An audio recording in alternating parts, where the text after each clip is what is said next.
Hello friends, good morning. કેમ છો બધા? સવારે હું નાહી ધોઈ અને આપણે રેડી થઈ ગયા હતા. અહીંયા પછી નાના નાના છોડવાઓને પાણી પીવડાવી દીધું. આજે મોગરાના સરસ ફૂલ ખીલ્યા હતા એટલે થોડા ફૂલ આપણે ભગવાનને ચડાવી દીધા હતા. અને પછી આપણે ભગવાનની આરતી કરી દીધી. આરતી કરી અને પછી આપણને લાગી હતી ભૂખ, એટલે આપણે ફટાફટ પરોઠાનો લોટ બાંધી દીધો હતો, કારણ કે આપણે બનાવવાનો હતો પરોઠો. એટલે પછી લોટ મેં બાંધી દીધો સરસ બરાબર. અને પછી આપણે રાતના જમવા માટે પણ જે વટાણા હતા એ પલાળી દીધા અને અહીંયા પછી મમરા વઘારી દીધા હતા.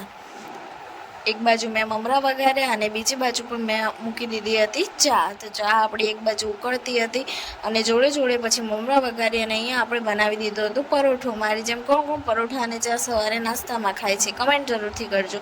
અને અહીંયા પછી મેં ચા અને નાસ્તો કરી લીધો અને કાલે 11નું જે વધ્યું હતું એ પણ થોડું ખાઈ લીધું. અને પછી અહીંયા ધોબી કાઢનું કામ પતાવી દીધું હતું આપણે. અને પછી બપોરે જમવાનું બનાવવાનું હતું એટલે દાળ ચડાવી દીધી હતી કુકરમાં. દાળ ભાત અને ગવાનું શાક બનાવવાનું હતું એટલે ગવાનું શાક એક બાજુ ચડવા મૂકી દીધું હતું. આજે રવિવાર હતો એટલે આપણે દાળ ભાત બનાવ્યા છે. બાકી ટિફિનમાં તો રોટલીનું શાક હોય છે એટલે બપોરે પછી આપણે જમવા બેસી ગયા દાળ ભાત શાક રોટલી.